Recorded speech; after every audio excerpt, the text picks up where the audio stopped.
They made history both in the military and beyond, becoming the first African-American pursuit squadron in the United States. They were Army and based in Tuskegee, Alabama. You've heard the stories and probably seen the movie, but today on Another View, we'll talk with the Hampton Roads Tuskegee Airmen from a different perspective. Were the glory days really glorious? What were the rituals to gather up the courage to fight the enemy in the air and racism at home? And has this country given the Tuskegee Airmen their just due? The Tuskegee Airmen of Hampton Roads, right after this news from NPR.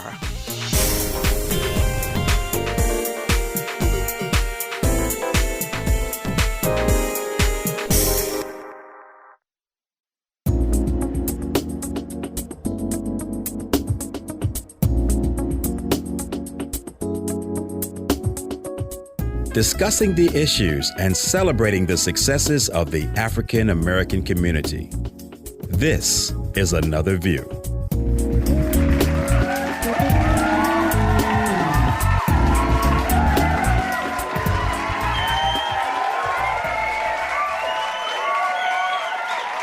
And good afternoon, everyone. Welcome to Another View. I'm Barbara Ham-Lee. Today we have with us members of the Tuskegee Airmen. They live here in Hampton Roads, and I am honored to have them here with me. I will admit that I've struggled a bit trying to decide how to handle today's interview because I want to look beyond what's printed in the history books and depicted on television about their lives. Now, don't get me wrong. I'm not downplaying at all the contributions that these men made to our country and the sacrifices they made despite the racism of the time. But I'm very curious about their feelings and how they kept themselves going in spite of adversity. So that's what I'm going to talk with them about today. Please welcome Sergeant Harry Quinton. How are you today? Fine, thank you. Good, thank you for being here. Chief Master Sergeant Grant Williams, how are you? Fine, thank you. And again, it's very nice being here. Thank you so much. And Corporal Wilbert Gore, how are you, sir? Fine. Thank you so much for being with us today. Thank you. So, there's been so much written about you all. And sometimes when you look at the history and all, do you go, that didn't happen? Or that did happen? What do you think? Well, it did happen. We are quite amazed at the recognition that we've gotten, although it was like 65 years later that we were recognized for what we had done. But yes, it did happen. When I want to ask you, Mr. Williams, when you were in the Tuskegee Airmen, in the service itself, did you think that you were making history? Was that in the forefront of your mind? No, it wasn't at the time because it was a brand new thing. It's true. And we had no prior knowledge that what was taking place. Mm-hmm. When I came in to the military through the induction program, I had no knowledge of the fact that I was going to be assigned to an organization where Negroes had never been allowed to enter. Mm-hmm. So it was. So you didn't sign up for the Army saying, "I want to be a pilot." No, not at all. Did any of you? No. Well, Corporal Gore? No. Did you? No. So what about you? I had applied Sergeant for Quinn? pilot training.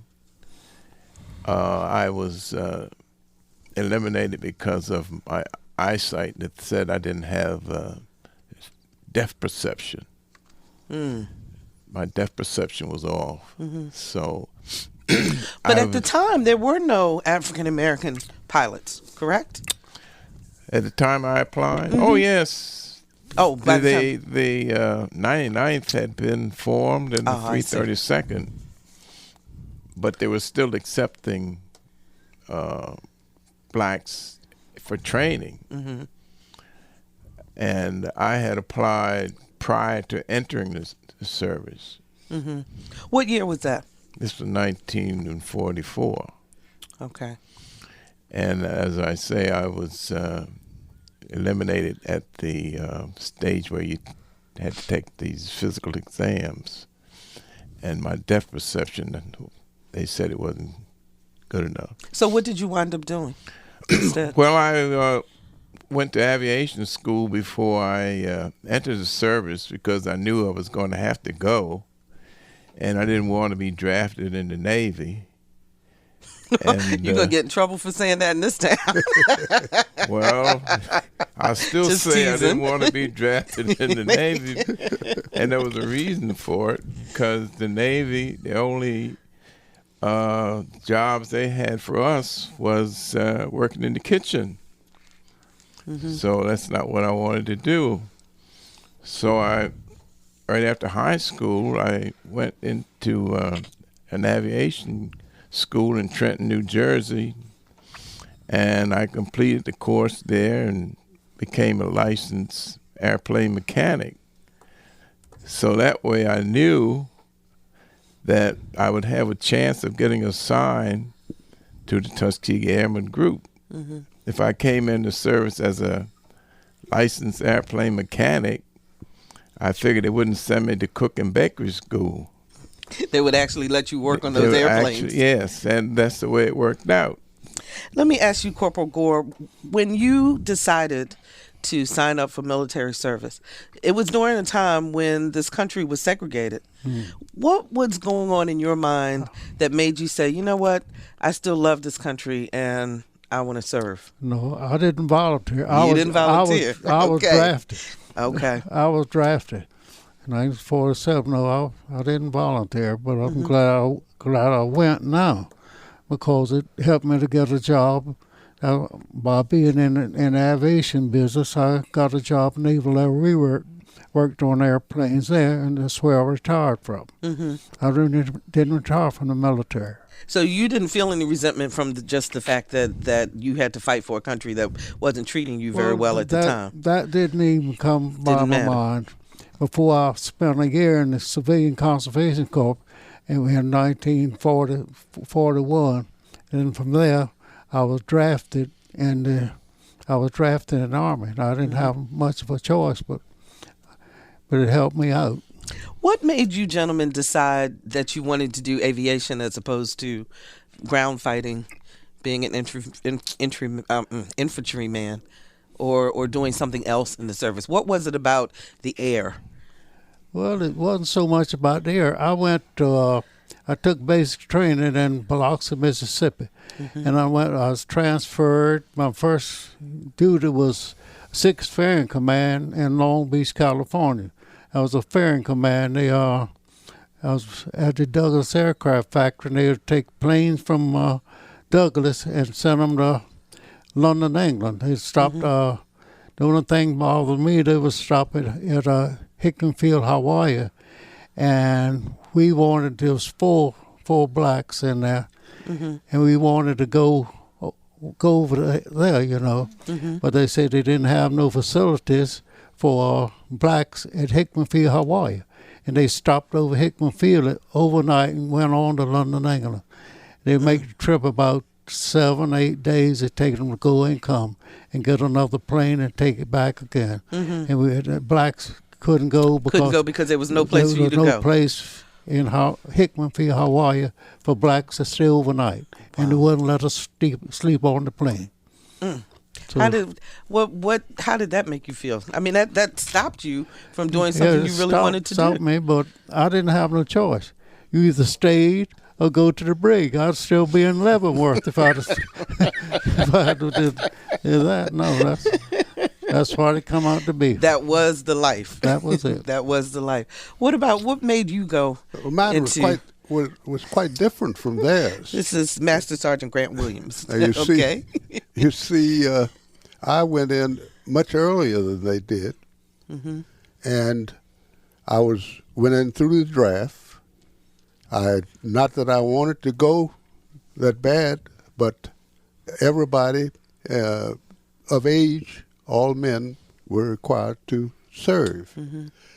And this was prior to the time that the public knew anything about the black pilots. I went in through Fort Dix, New Jersey, and they had sent a lot of men there for induction. And after a week's stay at Fort Dix, they put about 200 men on the troop train.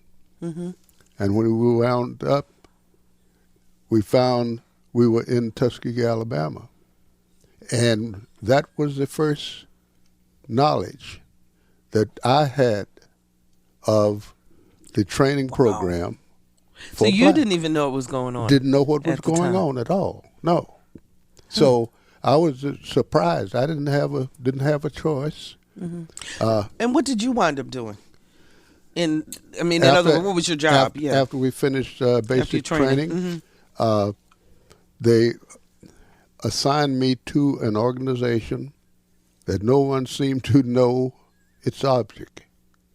But it was, we found out very soon that it was an organization that was designed to operate 2 or more squadrons. And wound up being one with about 6 different units, and that was the nucleus for the Tuskegee Airmen. Now, there were some men who had been already trained at that time. They had gone to Chanute Field for training in preparation for activating the one squadron that was planned. So they were sent, when they finished their training, and we had people in that group that could perform all of the operations required to support the fighting unit.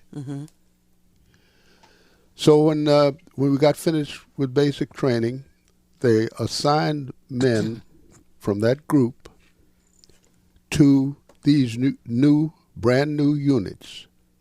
And at that time, we got paid according to the alphabet. Meaning what? Meaning that they started out with the A's, B's, and C's to get paid. Okay. And they used that same system when they picked the men to be assigned to the various organizations. And I was, with being Williams, I was... You wanted the last to get paid first, right? I was the last to get paid and one of the last to be assigned to an organization. At that time, as I said, we didn't know its purpose. So after a few days, they finally told us that it was to support the fighter squadron, the one fighter squadron that had been formed. And just a few days later, that first class of pilots graduated. So, and I was assigned to, and it was started out as a maintenance group. And we had men in those other organizations that could take care of an entire base. Actually, it was designed for 2 squadrons, the one that I was in. And I finally was trained as a clerk, and I stayed in the administrative field from then on. Now, I understand that there was a general feeling that African Americans weren't smart enough to fly airplanes. Right. What were your thoughts on that, Mr. Quentin, in terms of, first of all, we knew it wasn't true, but I mean, what was going on the base in your experience with that thought? Well, we knew that we could do anything that we were given the opportunity to do. I learned very quickly that even from childhood, that color had nothing to do with your ability to perform. Mm-hmm. And we just looked at these people who thought that we were incapable and just did our best to prove them wrong. So it became more of a challenge. Yeah, in terms of, we would. It did me good to see somebody look at me in amazement and wonder, how could you do that? You're not supposed to be able to do that. So the best revenge is to be able to show them, right? Yes, that was the whole way that I think everybody felt in doing your job. And we knew we were doing something that our people had never been given the opportunity to do before. Mm-hmm. At that time, being a fighter pilot was like the epitome of a fighting machine. And when I saw that my people were doing that, and that I was working on those planes to keep them up there, that it was no holding us back. So we just went to it.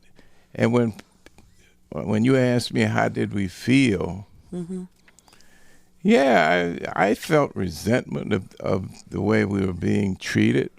I mean, but failure wasn't an option.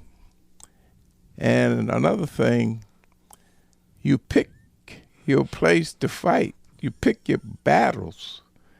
It's not always you pick up a gun or a stick or a stone. There's other ways of fighting. Mm-hmm. And ours was to do the job and prove that they were wrong. And that's what we did. What was the camaraderie like among the brothers, among your squadron, in terms of kind of encouraging each other? Because I'm sure there had to be some times where people would just get frustrated. Well, it could get frustrated, but you had a job to do. You didn't have a whole lot of choice. You did the best you could with what you had. That's the way I did. I don't know about anybody else, but I was in a squadron in California, and I was about the only black that was in there, but to let me work on permanent aircraft on that 6th Fairing Command.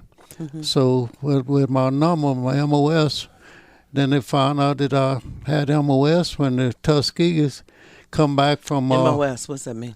Huh? You said MOS? Yeah, that's the spec number, the job you work under. Okay. Like this one thing, if you're a cook, you got one. If you're somebody else, you got another number. Got you. And they go through the records, and wherever you're needed, that's where they send you. Mm-hmm. So I wound up when the Tuskegee come back from overseas, 99 332nd, I found out when they went to Lockbourne, that's where Colonel Davis had the first squadron there. Mm-hmm. And then when he got there, then they looked through the records and saw that I was black, I imagine, and then I was shipped there.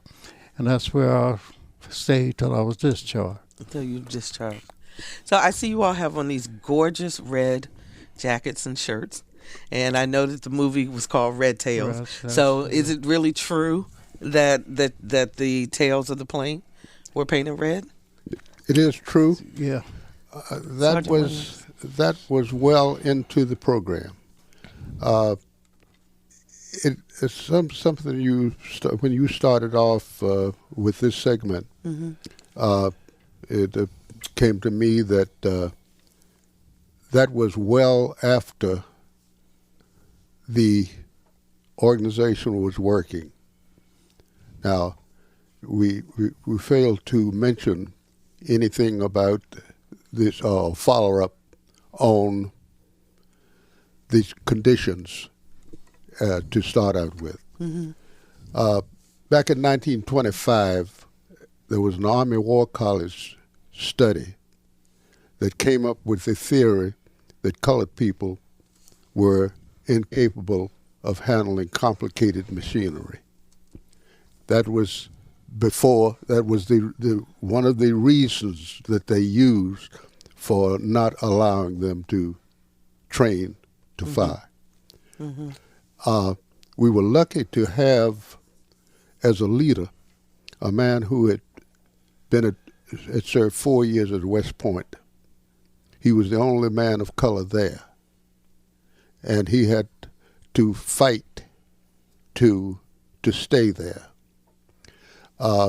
For as a typical example of the indignities that he had to survive was that during the week he ate his meals with his classmates. On weekends, they had what they called open seating. He had to stop at each table and ask for permission to be seated. He was consistently refused. He had to eat alone. But he was determined to be a success, and he was. And he used that same technique, when I say the technique, but the same feeling that you had to do the job, and he instilled that within his men. And these guys followed him to the letter. And that's why they became as famous as they did. Now, as far as to answer the meat of your question, there was a time during the war when America was losing as many as 25 heavy bombers a day. I'm talking about B-17s and B-24s. There was a general up in England, General Ira Eaker, who was operating a program with the heavy aircraft, B-17s and B-24s. Each of those crews carried a crew of 10 or more men. And we were losing, as I said, as many as 25 bombers a day. Colonel Davis was called in and asked if his men could help. And he says he could help if they were given the opportunity. So it wasn't long then, once they got the assignment to escort the heavy bombers, that the guys realized that they were getting home without losing airplanes. They got proud of themselves and decided they wanted everybody to know who they were. They got the brightest red paint they could find and painted the tail assemblies red. The Germans called them Schwarzvogelmenschen, black birdmen. The Americans called them red-tailed angels. As a result of that, the bomber pilots started asking for them. And Colonel Davis felt this, and he named his airplane by request. And so that's where the story came from. That's where the story came from. How accurate, We Mr. wear Quinton? the red jackets and the red shirts, Right. to signify the red. Red The tail. relationship. Red tail. Sergeant Quinton, how accurate was the movie? Well, I think it was very accurate. There were a couple of scenes where I don't think actually happened. I think that was Hollywood. I don't think that the scene where he went into that white officers club and punched the guy in the mouth, and and then the next day he was back flying again. I don't think that happened. You don't think that happened? That wasn't realistic based on what would normally happen No, while you were serving? I don't think he would have gotten off that easy. And I don't think Colonel Davis would have put anybody who did that back up in the air that easy. Okay. And I never read or heard of any, although 32 pilots were shot down and held prisoners of war, I never heard or read about anybody escaping a prison camp and getting back to his unit. And getting back to his unit. No, That was Hollywood too. I think that was. The rest of everything else was pretty accurate. If you're just joining us, we're talking with Tuskegee Airmen Grant Williams, Wilbert Gore, and Harry Quinton.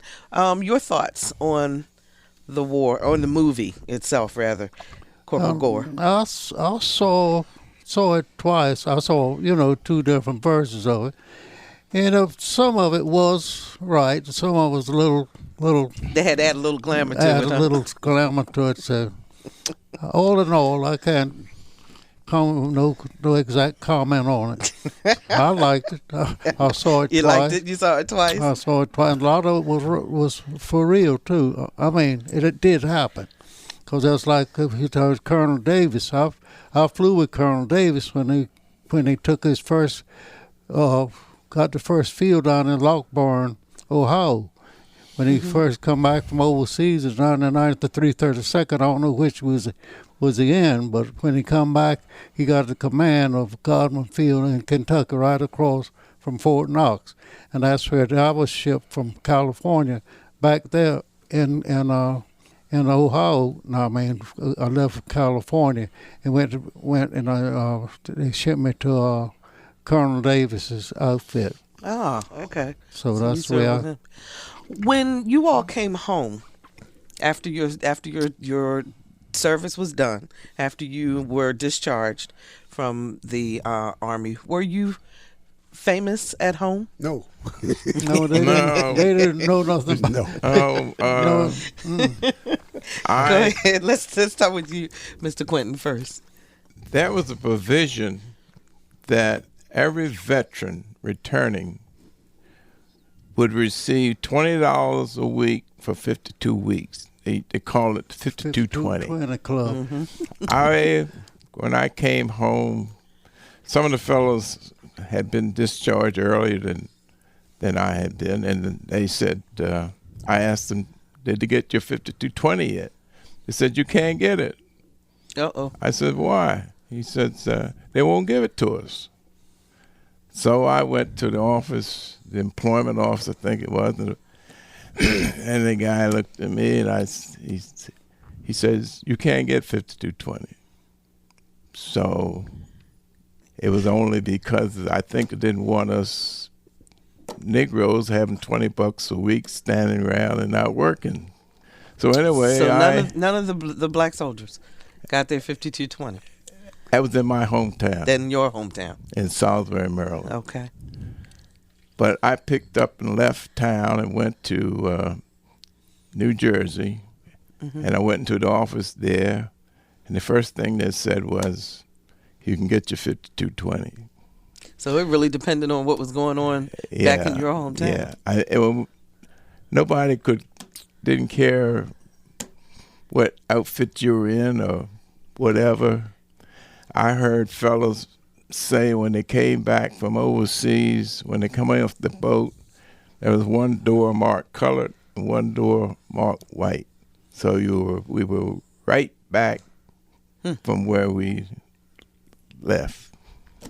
So it's just like never being gone before. Right. What about you, Mr. Williams? What was it like when you came out of the service? I shipped out going to Italy from Newport News, and I came back into the same gates that I went out of in Newport News when I came back. Did you get your 5220? I'm not sure, don't remember about the 5220, but I didn't. I think I got what was coming to me. That's not as vivid in my mind as it is with Harry. But I got out when I came back, and but I did join the reserves, and as a result of that, I had an idea that I might have to go back in service, and as it happened, I would have had to go back whether I wanted to or not. But in the meantime, when they were ready for me, I was ready for them. And I actually sent a message that I know hadn't gotten where to its destination.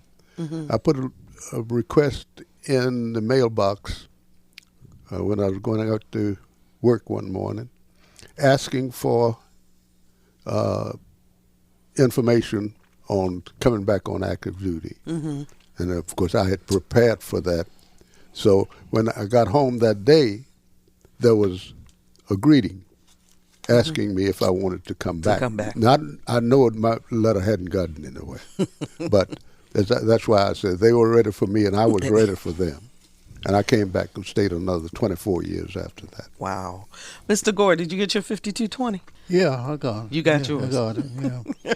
But I went to work before I got it all, though, and they cut it off once I started to work. I started working in the Navy Yard and Portsmouth shipyard over there, and they cut it, found out I was drawing that, and they cut it off. I didn't get it all. But I did join that 5220 club for a while. Yeah. So when did you all become famous? We ain't famous yet. You're not famous yet? I think you are. No. Well, we had a lot of fame, but no fortune. Fame and no fortune to go along with it. No. Yeah. But I guess my point being, at what point in time did people start to recognize that there was a group of black pilots and aviation folks and mechanics and everybody who worked together and were able to accomplish so much? In your lifetimes, when did they start to go, oh, you're one of the Tuskegee Airmen? It actually Mr. was Williams. when, and I don't recall the exact date, Right. but when some of the servicemen decided to form an organization to relate the history of the Tuskegee Airmen. And now, of course, we have 50-odd chapters throughout the states. So almost every And- state has a chapter. All, that right? Well, no, not all, not necessarily all states, because some have even more than one Okay. chapter. Okay. But we do have 2 or more chapters in the islands as well. But I think we have 54 chapters, I think now, 54 or 55, one or the other. And we tell the story to anybody who wants to hear it. We try to encourage our young people to make them aware of the struggles and trials, of course, as well as some of the accomplishments. And our men established a record that no other unit before can measure up to. When did you become famous? Well, Mr. Quinton? I think when we were awarded the Congressional Gold Medal, and I looked up to see who were recipients, and we were in some pretty good company. And then we were invited to the inaugural of President Obama. And after that, we were recently honored at Old Dominion University and given honorary doctorate degrees in humane letters. That's right. I should call each of you doctor. I kind of felt after that we had arrived. That you had arrived. Corporal Gore, have you arrived? I don't know. I'm still trying.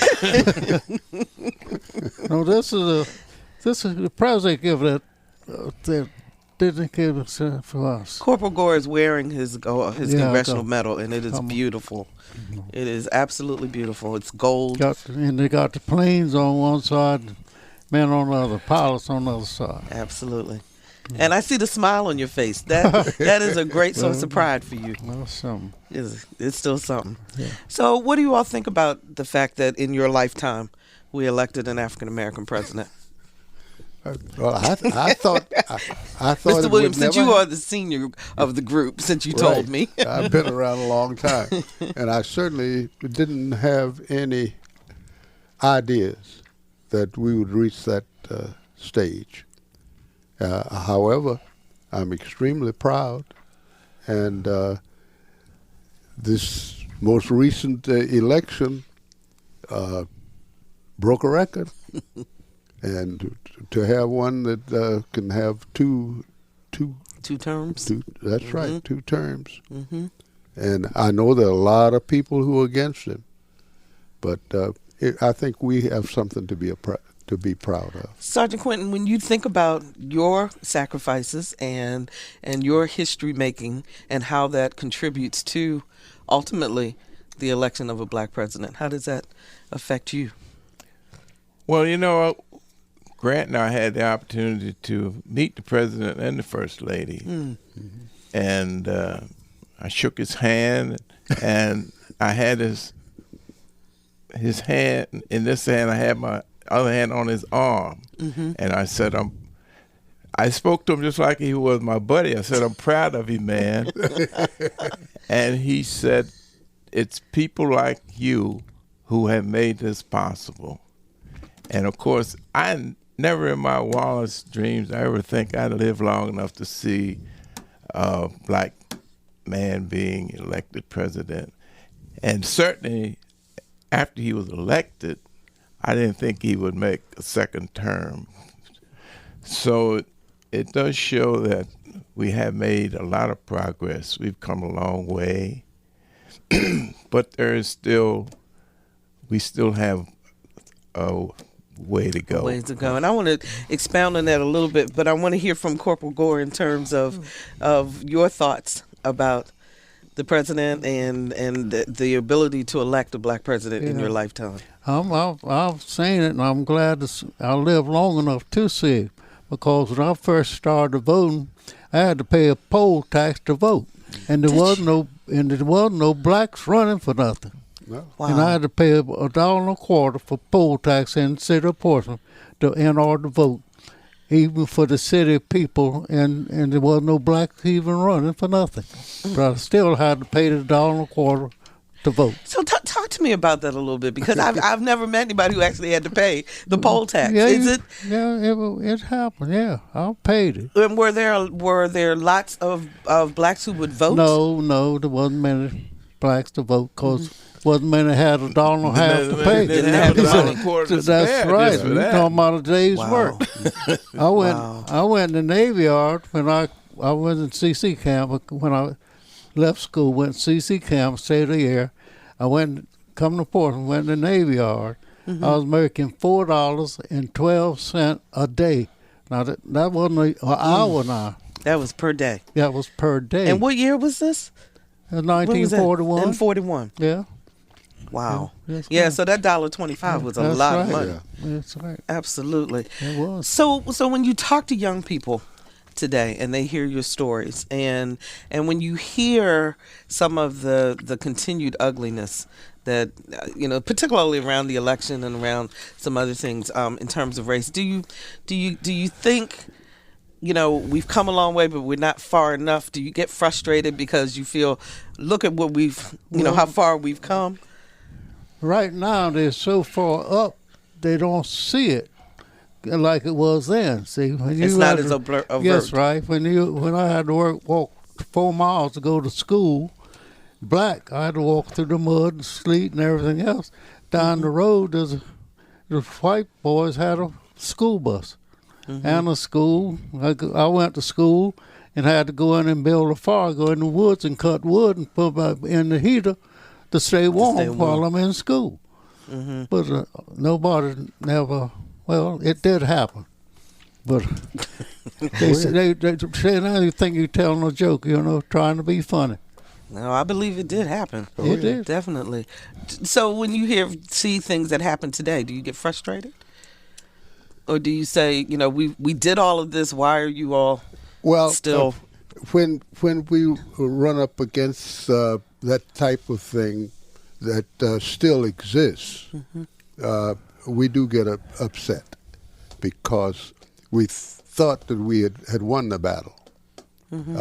See, we've come a long ways, but there's still some obstacles out there that we got to overcome. Well, I've listened to the stuff that we heard recently, and yes, I got frustrated and a little annoyed, but I know today we have the law on our side. We can go to court. The law is on our side, and that makes a big difference, doesn't it? In terms of you had no recourse. You had no recourse. Today we can speak up and be heard, and we're protected. And I think there will always be those people who will feel the way they do. Some of them, I think that'll always be. But because the difference is you can't change people's feelings. No.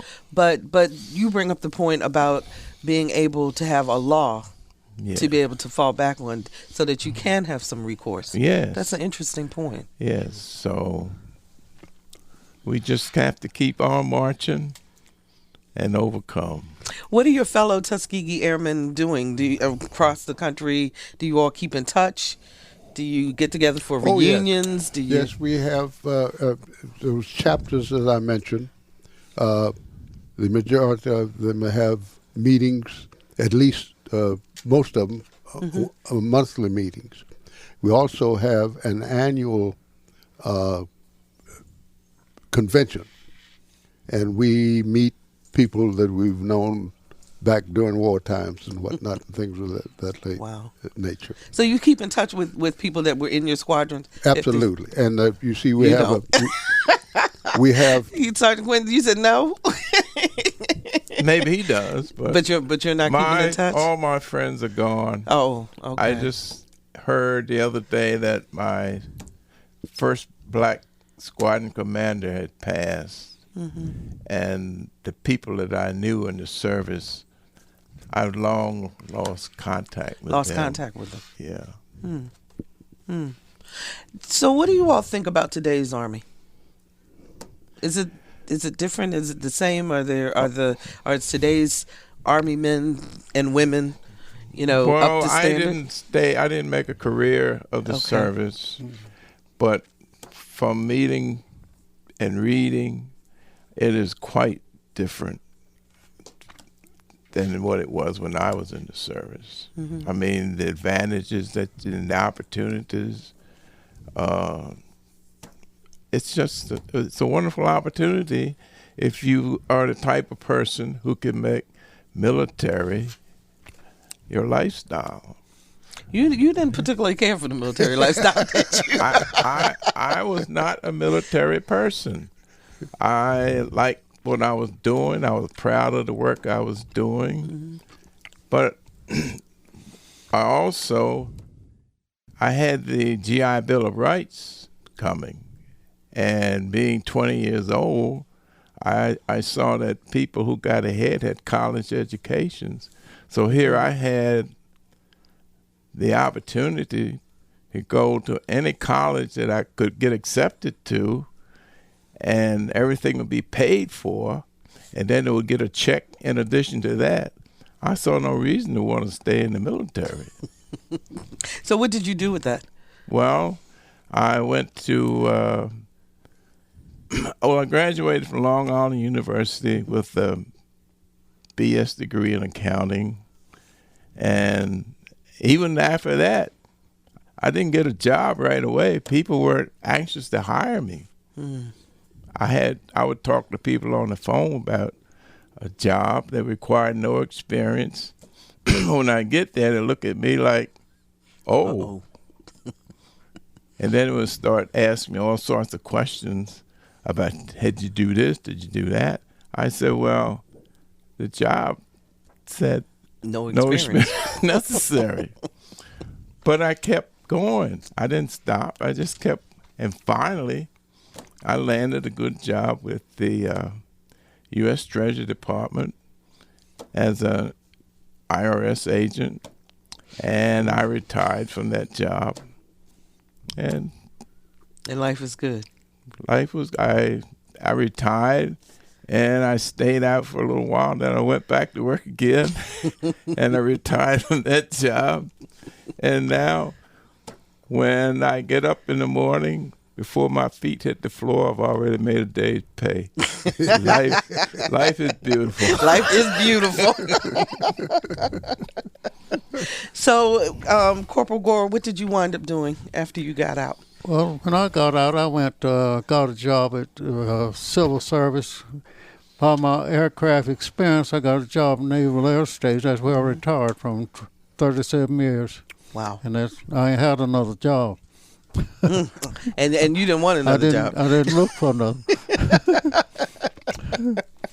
And Mr. Williams? Well, I'm kind of like Gore. I told people that when I came back on active duty, I stayed for another 24 years. And when that time came, I got out and went camping. So I camped up until last year. Until last year? Until last year. And my family got to the place that they thought I was too old to be driving, certainly a recreational vehicle like I have. I still own it, but they won't let you drive it. Well, that's right. They tell me they don't even want me to drive the automobile. But Do you want to share with the audience how old you are? Beg pardon? I said, do you want to share with the audience your age? No? Oh, no. Okay. No. I don't mind. Oh, go ahead. I'm proud of it. Mm-hmm. I'm 92, and I'll be 93 in 26th of May. That is so fantastic. I'm closer to 93 than 92. That is fantastic. Yeah. That is fantastic. What do you tell young people today in terms of not only your experience, but what they need to know in order to be successful in life? I'll start with you, Sergeant Quentin. Well, I had children of my own, and I tried to impress on them that education was important. You can never get enough of education. Mm-hmm. Also, you had to learn how to respect other people and respect yourself and carry yourself in that manner. Mm-hmm. And to learn how to, to treat people the way you wanted to be treated. Okay. Mr. Williams? I'm quite proud of my accomplishments, and certainly I'm proud of my children. I have 3 children. I was fortunate in having them to travel with me overseas. My son graduated high school in overseas, mm-hmm. and when he came back, he had picked up some photography material while he was overseas in Japan, and he started a darkroom in the basement, and he stayed with photography to retirement. Wow.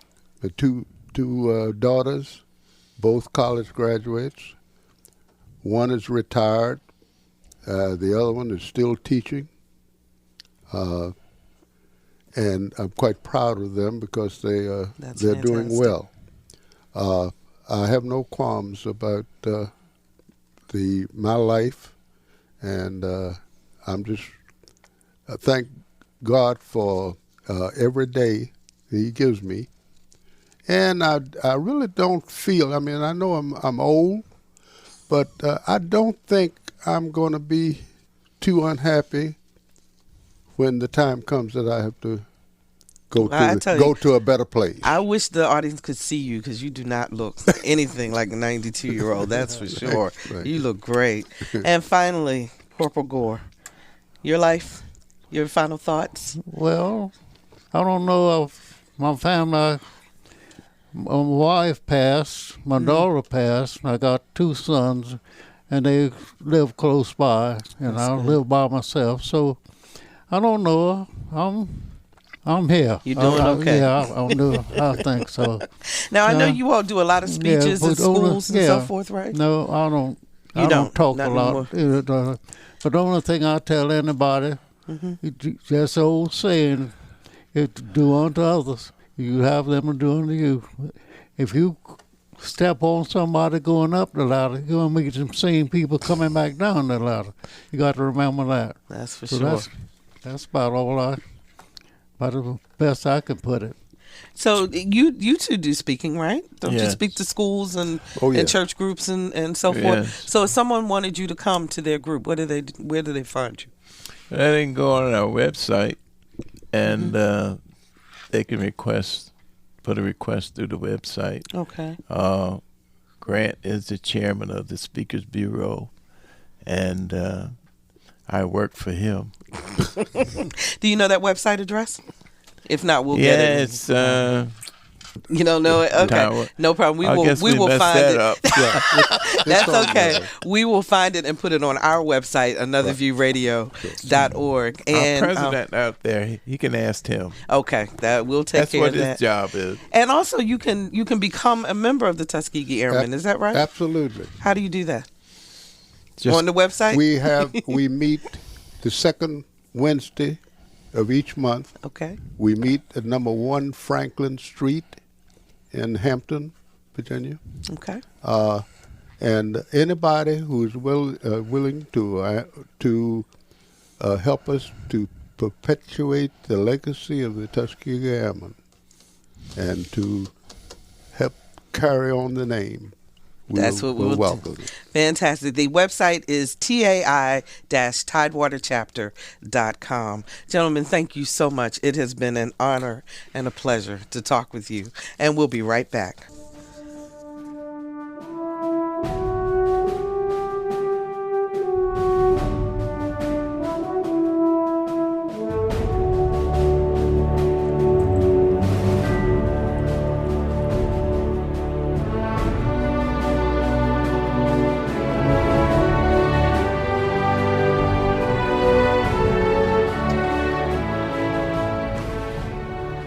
And welcome back. Wow, what a history lesson today.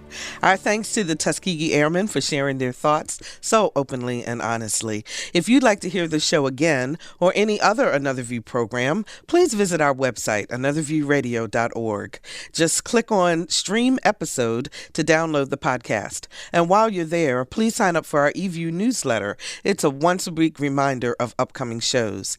And if there's a topic you'd like to see covered on Another View, send us a message on our website or hit us up on Facebook. We'd love to hear from you. For producer Lisa Godley and audio engineer Perry Smith, I'm Barbara Ham Lee. Let's get together again next Friday at noon for Another View.